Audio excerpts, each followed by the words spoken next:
नमस्कार दोस्तों। तो ये है मेरी साइकिल और मैं और मेरी साइकिल दोनों हम तैयार हैं अगले ब्लॉक के लिए। मैं इसको लेके जा रहा हूँ तकरीबन यहाँ से 15 किलोमीटर के आसपास का एरिया है। वहाँ पे एक ऐतिहासिक शिव मंदिर है, वहाँ पे लेके जाऊँगा। उसके बारे में आपको बताने की कोशिश करूँगा इस वीडियो में। तो मैं अपनी साइकिल को लेके घर से थोड़ी दूर आ चुका हूँ। रोड के दोनों तरफ खेत हैं। ये जो भी आप खेत देख रहे हैं ये है मटर का खेत। इसमें से मटर निकलेगा, लगभग फल आने स्टार्ट हो चुके हैं। वाइट कलर के जो फूल देख रहे हैं उसके साथ उसके बाद फल आता है, लेकिन बहुत सारे फल भी आते। रोड की दूसरी तरफ ये गेहूं का खेत है और ये जो है ये चने का खेत है। और साथ में फिर से इसके बाद एक इस खेत में मटर है, गेहूं है और एक तीसी होता है। इसमें वापस वही चने का खेत और सरसों भी है। सरसों फिर ये जो बगुले घूम रहे हैं, ये गेहूं का खेत है, इसमें पानी डाला गया है, तुरंत ताज़ा पानी होता है तो बगुले आते हैं। और ये अपने सरसों के खेतों में फूल आ चुके हैं, सरसों के प्लांट्स में, और मटर भी फलना चालू हो चुका है। और आज थोड़ी हवा की रफ्तार ज़्यादा है क्योंकि ये जो एरिया है, जिस एरिया में मैं अभी चला रहा हूँ साइकिल, ये नदी के आसपास का एरिया है। जैसे मैंने जिक्र किया था अभी इससे पहले कि आलू के खेत भी हैं इधर। तो ये एक आलू का खेत है जिसमें पानी दिया गया है थोड़े टाइम पहले ही। मॉइस्चर दिख रहा होगा। आलू क्या अभी नई खेती है, आलू निकलने में भी इसमें कम से कम 2 से 3 महीने लगेंगे, तब जाके इसमें आलू आएंगे। और ये जो दिख रहे हैं लंबे लंबे प्लांट्स, ये तूर दाल के प्लांट है, जिसमें से अरहर की दाल निकलती है, वो प्लांट है। और साथ में ऊपर की तरफ बांस के पत्ते, ये बम्बू है, इधर बम्बू का खेत है। और ये वापस वही एरिया है जहाँ पे मैंने पिछली दूसरी या तीसरी वीडियो शुरू की थी। इस जगह से मैंने शूट करना। और दूर जो दिख रहा है जहाँ पे पेड़ दिख रहे हैं वो बांध है। गंगा जी जब फ्लो करती हैं तो उनके पानी के फ्लो को कम करने के लिए जो बांधा गया है वो बांध है, यूपी बिहार के बीच में जो पड़ता है। और ये जो आप देख रहे हैं ये है छोटी गंगा, इसे लोग छोटी गंगा कहते हैं। ये वो वाली छोटी गंगा नहीं है जिसमें जो रन मूवी में दिखाई गई थी, जिसमें छोटी गंगा बोल के नाले में खुदा दिया था। ये वाकई में छोटी गंगा इसको है, क्योंकि जो पानी है गंगा जी के बहाव से आता है। अब शायद ये नाव देखने के बाद आपको यकीन हो जाएगा कि ना ये वाकई में छोटी गंगा है। गिनती है नाव की 7 नावें खड़ी हैं एक साथ, और हर एक थोड़ी दूर के बाद यहाँ पर नाव होती हैं। इनमें मछली भी पकड़ी जाती है। और ये जो भी आप देख रहे हैं जो क्यारियों से बनाई गई हैं, ये है एक तरह से छठ घाट, क्योंकि बिहार में छठ का पर्व बहुत धूमधाम से बहुत ज़ोर शोर से होता है। तो ये क्यारियाँ हैं और छठ का मान्यता ऐसी है कि अर्घ जो दिया जाता है छठ में, वो बहते हुए पानी में ही दिया जाना चाहिए। तो ये बहता हुआ पानी सामने इधर घाट बनाया गया है। लेकिन समस्या ये है कि छठ होने के बाद इन जगहों का लोग हक देते हैं, टट्टी कर रखी है लोगों ने। तो ये पानी की क्लियरिटी दिखाता हूँ आपको। लोग स्वच्छ गंगा मिशन चला रहे हैं इंडिया में, लेकिन वो सक्सेस हो नहीं पा रहा। दिल्ली का अगर जमुना नदी में कूद जाएंगे तो जमुना नदी कम, वो नाला ज़्यादा लगती है। ये पानी की क्लियरिटी देखिए, जबकि ये पानी छूटा हुआ पानी है, क्रिस्टल क्लियर एकदम। जो नीचे के प्लांट तक है वो नज़र आ रहा है। हालांकि लोगों ने यहाँ पे भी रायता चलाने की पूरी कोशिश की है, इसमें प्लास्टिक के बैगेज वगैरह डाले गए। और खैर ये मोबाइल जियो मोबाइल से शूट कर रहा हूँ वीडियो, तो शायद इसमें इतनी क्लियरिटी नहीं आ रही होगी, लेकिन हाँ मैं क्लियरिटी दिखाने की कोशिश करूँगा अगली वीडियो में। और जहाँ तक नज़र आएगी पानी ही पानी है, और इतना क्लियर पानी है इस पानी को, और इतना स्वच्छ है कि अभी भी इस पानी को आप पी सकते हो बड़े आराम से। और देखो इस नदी का खौफ, मतलब बड़ी गंगा से पानी छोटी गंगा में आता है, छोटी गंगा से ये पूरे गांव में चला जाता है पानी। तो इस खौफ से यहाँ पे इस नदी के ऊपर, छोटी गंगा के ऊपर ही पुल बनाया गया है, और इस पर लोगों ने कपड़े धो के सुखाने के लिए भी डाले हैं। ये एक साइड था पुल का, और ये रहेगा पुल का दूसरा साइड। जहाँ तक नज़र जाएगी वीडियो में, मुझे नहीं लगता कि इस पर ज़्यादा दूर तक कैप्चर कर पा रहा होगा। मेरा जियो फ़ोन का कैमरा है, 64 रुपये का मोबाइल है, उसके कैमरे से शूट कर रहा हूँ। लेकिन हाँ पानी की क्लियरिटी इतनी है कि अंदर के प्लांट क्लियर दिख रहे हैं। और ये पुल का एंड की तरफ जाता है रास्ता, और थोड़ी दूर के बाद, मतलब इस पानी का लेयर ख़त्म होने के बाद 1 किलोमीटर चलने के बाद दोबारा इतनी चौड़ी नदी एक और है। मतलब वो भी गंगा जी के द्वारा छोड़ा गया ही पानी है, वो भी ऐसा नहीं है कि वो बहती नदी है। और ये नदी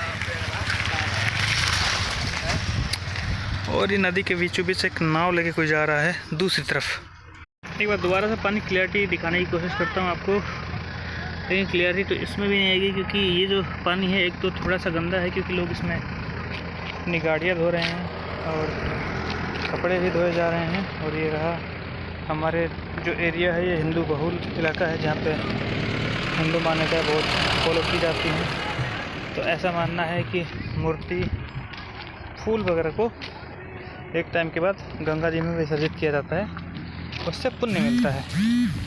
तो इस मामले को फॉलो करते हैं आगे लोग। और देखिए ये जो देख रहे हैं आप, ये मूली के पत्ते हैं। आसपास में सब्जियों की खेती है और खेत से निकलने के बाद सब्जी सीधे मार्केट में जाती है। तो यहीं पे धो के उसके बाद सीधे बेचने के लिए लेके चले जाते हैं लोग। और जैसा कि बिहार एक कृषि प्रधान राज्य है, तो यहाँ के लोग गाय भैंस भी पालते हैं और उनसे जो गोबर निकलता है उसके उपले बनाए गए हैं। यहाँ पे पुल के किनारे पे महिलाओं ने उपले उगा दिए हैं और थोड़ी दूरी पे हरा भरा एरिया है जिसमें गधे चल रहे हैं। एक गधा एकदम मस्त होकर सो रहा है, शायद उसे घास का नशा चढ़ गया ज़्यादा।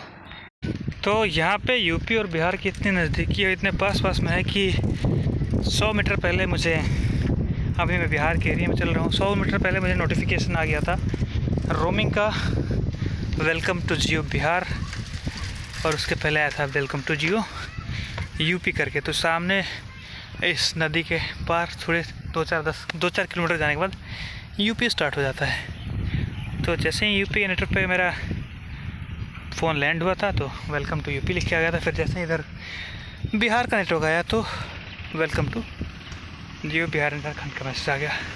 और जैसा कि मैंने बार इस वीडियो में रिपीट करा है कि बिहार एक कृषि प्रधान राज्य है, यहाँ का मुख्य पेशा कृषि है। और ये जो है देख रहे हैं आप, ये बैगन की खेती है, बैगन प्लांट है, बैगन का फल दिख रहा होगा, शायद ना आ रहा हो वीडियो में क्योंकि मैं जियो फ़ोन से वीडियो ले रहा हूँ। और ये जो एरिया है गंगा जी के पास, ये सिर्फ इतना ही नहीं है, इसका रेंज जो है लगभग 100 किलोमीटर से ऊपर है। और समर के टाइम में मतलब तो गर्मियों का सीज़न जैसे स्टार्ट होगा इसमें होगी परवल की खेती, और वो परवल पूरे एशिया में कम से कम सप्लाई होता है। इधर के लोग मतलब इधर परवल का रेट आप सोच के भी सोचेंगे कि क्या ही रेट बता रहा हूँ मैं, 50 पैसे पर किलो मिलता है यहाँ पे परवल। और यही परवल पूरे एशिया में जाता है। दिल्ली में अगर हम परवल ख़रीदते हैं तो एक अच्छा रेट दे के ख़रीदते हैं, कम से कम 40 से 50 का रेट तो लगता ही है हर टाइम। तो ये पूरा एक रेंज है 150-200 किलोमीटर तक का, 100 किलोमीटर से भी ज़्यादा, 100 किलोमीटर तो इधर है, फिर एक दूसरे एरिया में जाएंगे 100 किलोमीटर उधर होगा कम से कम। उस पूरे एरिया में परवल की खेती की जाती है। वो बैगन के खेत के ठीक बगल में मिर्च की खेती है, मिर्च में भी फल आया हुआ है, शायद दिख नहीं रहा होगा मेरे ख्याल से, बट अगर दिख रहा होगा तो आपको सौभाग्य। बगल में फिर वापस बैगन की खेती और गेंदे के फूल की खेती, उससे थोड़ा सा साइड किनारे पे इसमें भी दिख रहे होंगे गेंदे का फूल। ये जो है ये भी एक सब्जी है जो बॉईल करके बनाई जाती है। और ये जो है छोटा बोनसाई, छोटा नहीं बड़ा बोनसाई, हमारे एरिया के अनुसार ये छोटा है क्योंकि ये प्लांट बहुत कम से कम 100 से 150 फुट ऊपर तक इसकी हाइट होती है, ये काफ़ी छोटा है। और शहर के अकॉर्डिंग ये काफ़ी बड़ा है क्योंकि शहर में गमले में उगाया जाता है। इसकी जड़ें देख सकते हैं हम, बिल्कुल बोनसाई की तरह ही हैं और उसमें से जटें निकली हैं ऊपर से। और ये साथ में जो पाइप की तरह एक कॉम्बो दिख रहा है वो है पीपा। इससे जब बाढ़ आती है तो एक साइड से दूसरी साइड कम्यूट करने का इस्तेमाल लिया जाता है, या फिर इसको जॉइंट करके बहुत सारे पीपे एक साथ जॉइंट करके पुल बना दिया जाता है जो एक साइड से दूसरी साइड तक आप आराम से जा सकते हैं। और ये सूखे वाला जो प्लांट है जो दिख रहा है इसे जलकुंभी कहते हैं, ये पानी का प्लांट है। आगे एक पुल और आने वाला है, उस पर ये प्लांट मैं आपको कैप्चर करके दिखाऊँगा। तो जलकुंभी दिखाने के लिए मुझे आपको अगले पुल पे ले जाने की ज़रूरत नहीं पड़ी। थोड़ा सा आगे 50 मीटर उस पीपे का जो मैं दिखा रहा था बोनसाई और पीपा, उससे 50 मीटर भी नहीं होगा, थोड़ा सा आगे ही दिख गया हरा भरा जलकुंभी जिसमें से फूल भी निकले हुए हैं। दुर्भाग्यपूर्ण आपको इस मोबाइल में नहीं दिख पाएंगे। और दूसरी बात कि ये जलकुंभी वो पौधा है, इसी में उलझने की वजह से मेरी दादी की एक्सीडेंटल मौत हो गई थी। और ये नदी भी यहीं थी, वो कहीं गई हुई थी दवा लाने के लिए डॉक्टर के पास, वो डॉक्टर हमारे रिलेशन में ही आते थे, तो उनके पास से आ रही थी। और उस टाइम फ्लो बहुत ज़्यादा था गंगा जी का, तो चारों तरफ फैल गया था पानी। और वो डायरेक्शन भटक गई। भटकने के बाद गलती से इस नदी में आ गई, फिर तैरने लगी और तैरने के बाद इसमें ये जलकुंभी चारों तरफ फैला हुआ था, तो इसमें उलझ गई और उसकी डेथ हो गई थी।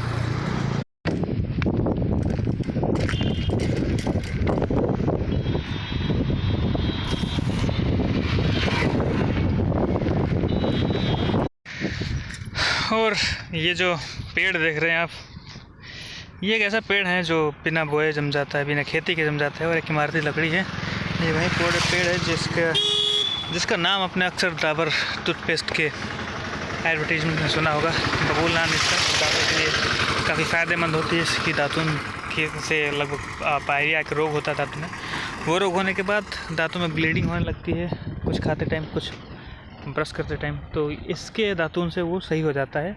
और ये एक ऐसा पेड़ है बिना पानी, बिना पोषण के उपजता है। हर जगह कहीं भी जम जाता है इस एरिया में। और इसके लिए ज़रूरी नहीं है, यहाँ तो खैर पानी के किनारे पे जमे हुए हैं, इधर किनारे पे उपज रहे हैं, लेकिन हमारे 250 किलोमीटर के रेडियस में ये हर एक खेत में दिख जाएगा जो जमता है और काफ़ी जल्दी ग्रो करता है और काफ़ी जल्दी अच्छा पैसा देके जाता है। तो इससे पहले जो नाव दिखा रहा था वो छोटी नाव थी और ये उसका बड़ी नाव है। इसमें एक अंदर जनरेटर लगाई जाती है। उस जनरेटर को चलाने के लिए कोई फ्यूल के रूप में डीजल या पेट्रोल नहीं लगता। यहाँ के लोग, क्योंकि हमारे इंडियंस बहुत तेज़ होते हैं, तो ये लोग इसमें घासलेट डाल लेते हैं, मतलब मिट्टी का तेल, और उससे इसको चलाते हैं और इसको लेके जाएंगे अपने डेस्टिनेशन पे, जहाँ भी इनको जाना होगा। अब चूँकि ये जलकुंभी सूख चुकी है और यहाँ पे खेती करने का टाइम आ चुका है, तो इस वजह से इनको इकट्ठा करके जलाया जा रहा है। और इनमें से ये जो स्मोक आप देख रहे हैं, धुआं, ये इस जलकुंभी के जलाने से आ रहा है। जैसा मैंने थोड़ी देर पहले आपको दिखाया था, छोटी नाव का उपयोग यहाँ के मछुआरे मछलियों का पकड़ने के लिए करते हैं। ये जाल डाली गई है और जाल को खींच के निकाला जा रहा है। काफ़ी सारे लोग हैं, लगभग 20 लोग इस जाल को खींच रहे हैं और इस जाल में से मछलियाँ निकलेंगी, फिर ये लेके जाएंगे उनको मार्केट में और अच्छे रेट में उसको बेचेंगे। यहाँ का पानी इतना स्वच्छ और इतना क्लियर है कि जाल में मछलियाँ पकड़ रहे हैं और बीच में इनके पाँव भी हैं। उसके पाँव से मिट्टी निकलने के बाद भी ये क्लियरली दिख रहा है। मिट्टी निकलने के बाद ऊपर भी आती है मिट्टियाँ और वो पानी मिल जाती है, लेकिन फिर भी पानी क्लियर दिख रहे हैं ऐसे। और ये है उनकी चलती फिरती दुकान जिसमें रखी है मछली और उसको हर गाँव में बेचने निकल जाएंगे। यहाँ जो बच्चे खेल रहे हैं, इसके बीचों बीच एक रास्ता गया है जो कि दूसरी तरफ निकलता है। और वो जो नाव दिख रही है जनरेटर वाली एक जा रही है, उसके पीछे एक मैनुअल नाव है जिसको हाथों से चलाना होता है। ये रास्ता ठीक वहाँ पे कनेक्ट होता है। अच्छा, चूँकि ब्लॉग बहुत ज़्यादा लंबा हो ही रहा है, तो मैं सोचा कि कुछ चीज़ें और भी आपको दिखाते चलूँ। ये जो आप देख रहे हैं, अभी तक तो अपने शहरों में देखा होगा, शहरों में अतिक्रमण कैसे किया जाता है कि जो भी खाली ज़मीन है वहाँ पे मस्जिद बना दो। थोड़ा सा रिलीजियस हो रहा हूँ मैं यहाँ पे। और हमारे यहाँ कल्चर ये चलता है कि भी सरकारी ज़मीन ही होगी मेरे ख्याल से, और नहीं भी होगी तो प्राइवेट किसी की निजी ज़मीन भी होगी, तो उस पर ये जो देख रहे हैं यहाँ पे मंदिर, यहाँ पे लिखा है जय श्री कृष्ण गोवर्धन पूजा समिति।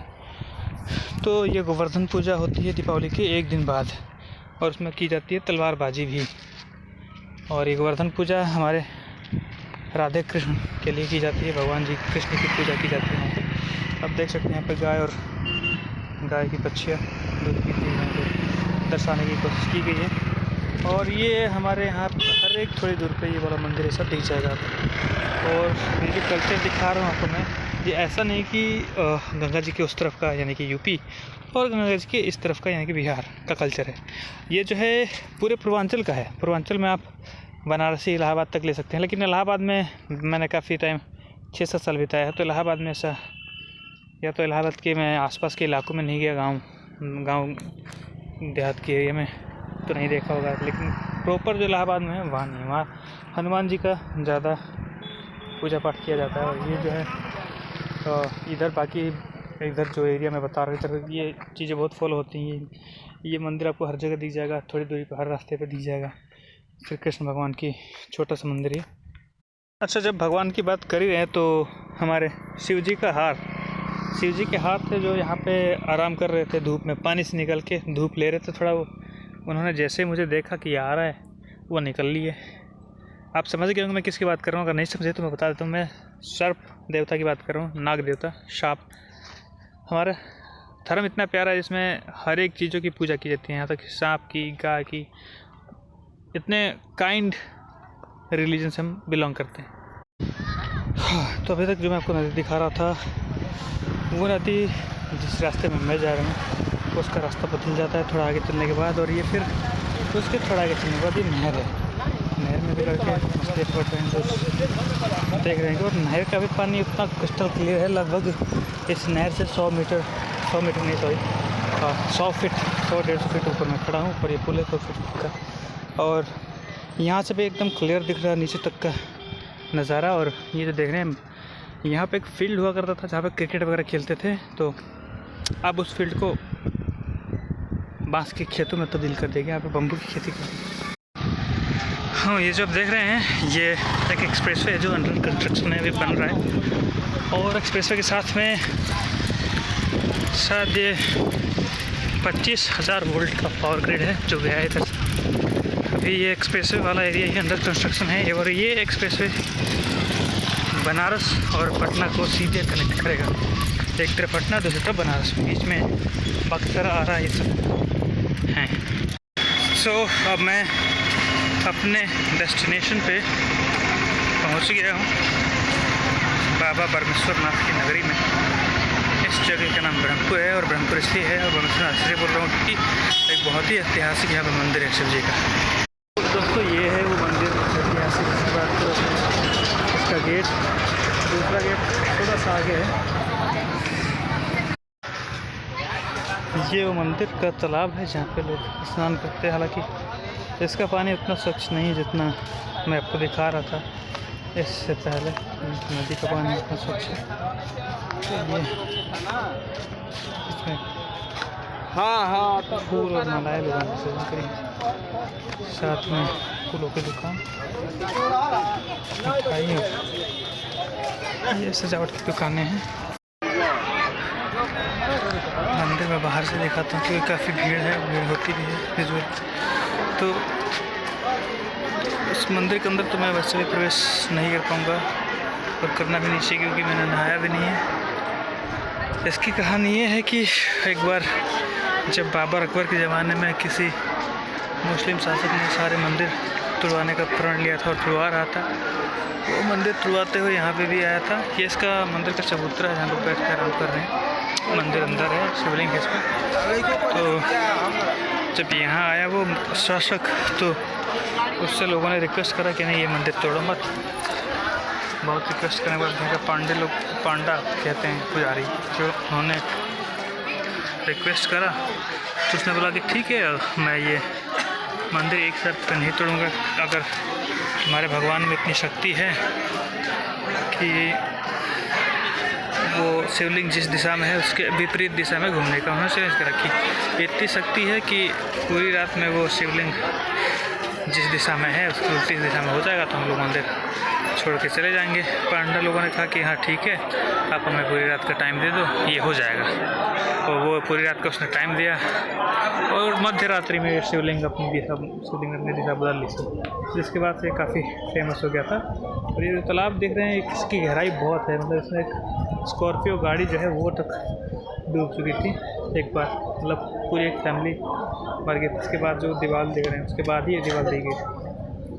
वीडियो काफ़ी लंबी हो गई है तो कोशिश करता हूँ कि थोड़ी देर में इस वीडियो को रैप कर दूँगा, ख़त्म करूँगा। मंदिर के अंदर जाने पे काफ़ी टाइम लग जाएगा, नहाया भी नहीं है मैंने, मंदिर के दर्शन भी किसी अगली वीडियो में ज़रूर कराऊँगा आपको इस मंदिर के दर्शन, पूरी कहानी और इसके पांडा लोगों से बात करना। अच्छा, जैसा मैंने बताया था कि वो नदी जिसके किनारे किनारे चलते हुए मैं गया था उस मंदिर की तरफ, वो अपना डायरेक्शन चेंज कर लेती है, कहीं और चली जाती है। तो ये वही लोकेशन है जहाँ से नदी अपना डायरेक्शन चेंज करती है। हमारा रोड दूसरी तरफ मुड़ गया है और ये नदी दूसरी तरफ मुड़ गई है। अच्छा, ये जो झाड़ देख रहे हैं, अभी मैं जिस रूट से गया था उस रूट से नहीं जा रहा हूँ, लौटने के दूसरा रूट लिया है मैंने। ये जो है बैलगाड़ियाँ हैं जिसको बैल खींचता है। और ये जो है एक झाड़ है, ये झाड़ का काम अक्सर घर बनाने के लिए लिया जाता है, चाहे वो एंटी हीटिंग घर हो, यानी कि गर्मी के दिनों में इसके बनाए जाते हैं घर, जिससे कि अगर उसको हल्का सा पानी छिड़क दिया जाए तो कूलर से भी ठंडी हवा देता है वो। और उसके अलावा जानवरों का चारा रखने के लिए इसका चौल बनाया जाता है। साथ ही में जो फाइनेंशियली कंडीशन जिनके बहुत तंग होती है, जो एक मिट्टी का घर भी नहीं अफोर्ड कर सकते हैं, वो इससे अपना घर बनाते रहने के लिए। वो लगभग उसकी उस घर की उम्र भी अच्छी खासी होती है, 5 साल तक लगभग चल जाता है, वो टिक जाता है। बारिश वगैरह झेल लेता है, हालांकि लीक प्रूफ नहीं होता है। आईपी रेटिंग कोई उस घर की नहीं होती है, तो उसमें बीच में एक लेयर पन्नी यूज़ किया जाता है, जिससे कि वो अगर बारिश के दिन में बरसात हो रही है तो पानी उसके अंदर से ना टपके। हाँ दोस्तों, ये जो दूसरा रूट है जिससे मैं वापस आ रहा हूँ, ये जिस रूट से गया था उससे लगभग डबल है। इसकी आधे से दूरी, ज़्यादा की दूरी मैं तय कर चुका हूँ, फिर भी अभी आधे से ज़्यादा दूरी रह रही है। तो मैंने सोचा कि चलो क्यों ना इस आम के खेत के नीचे कहीं बैठ के थोड़ा आराम किया जाए। तो थोड़ा करते हैं आराम, फिर आगे की जर्नी कंटिन्यू करेंगे। तो मैं वापस आ गया, कम से कम 25 किलोमीटर का टूर मार के।